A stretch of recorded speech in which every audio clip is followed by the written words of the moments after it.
Welcome to Convenience Talk. My name is Melanie, and today's topic is how to search the CDC's State System to find state retail tobacco laws. So I first wanted to show you where I got my data from, and so you can see here that I'm at the Center for Disease Control, and if you just put in State System into the search box, you will come up with the first link to this page.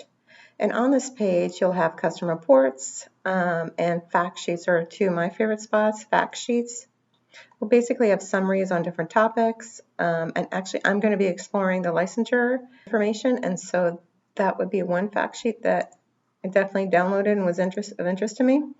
So now I'm going to go to custom reports.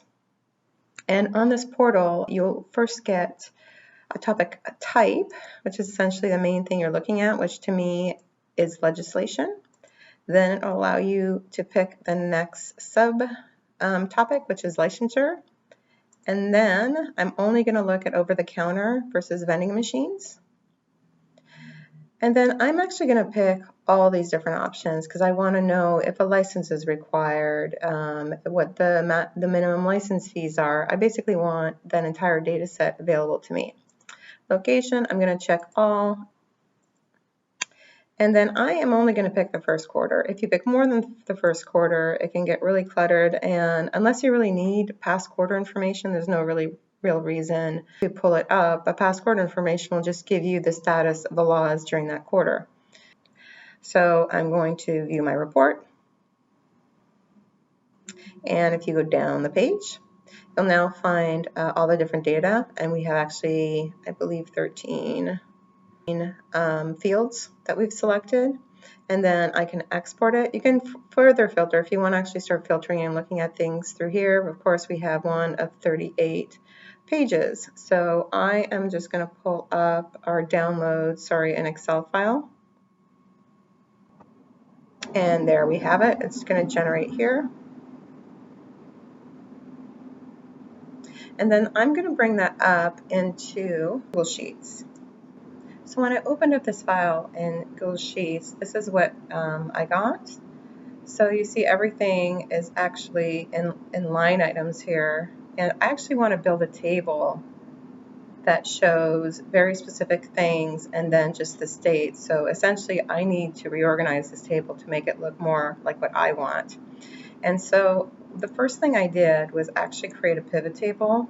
And the reason I created this pivot table is so I could easily stack my states. So if you go here and you hit pivot table and you say new sheet, this will give me a pivot table. And then I'll add rows, create it here, all these guys, and then bring them into this file, which I started to build, and I'll explain this in a second. And so what I started doing here is basically saying and transposing. So whereas all these items all in rows, now I want them to be in columns. And so I literally went and said, okay, so I want to take all these different items here and I want to put them in columns. And so my reference that I actually need per state actually is in the value column. So that is I. And so I took I2, for example, brought it here, and see it says sheet 1, my sheet 1, and now have I2 here. And I did that across, literally copying and pasting things over. Well, that got pretty old pretty quick, but it wasn't, the program wasn't understanding how I wanted to continue this pattern. And so what I ended up doing is actually just taking this first item and knowing that the next number is 15. Over here you can see over here it's I14, and so I know my next line is going to be I15. Then I just took this, dragged it over, and created the rest of them, and then again did the same thing for this line. And then once it had 2 rows, it at least understood the pattern I was looking for. And so I took that, and then I believe that's where we end. Nope, that's too many. It's 59, okay, or 58, areas, locations, delete. Okay, and now I have these, but that's obviously not good information. And so the next thing I did after this, it's just do a quick search and replace. And so I grab all these guys again, and this will bring up my values. So if I go into edit, find and replace, I am going to change sheet to equals sheet, and that will bring up the actual cell reference, the information in that cell. So I'm going to replace all, done, and now you have your data. So what I'm going to, so this table includes all the information that I'm going to include in some of my blog postings, and the PDFs I'll create using InDesign or Illustrator.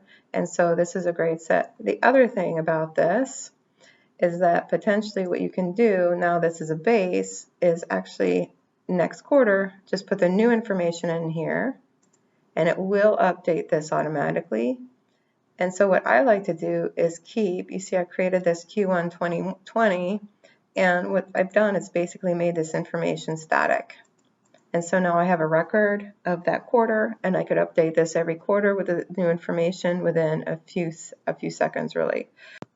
That's it for this topic. My name is Melanie, and thank you for watching this video.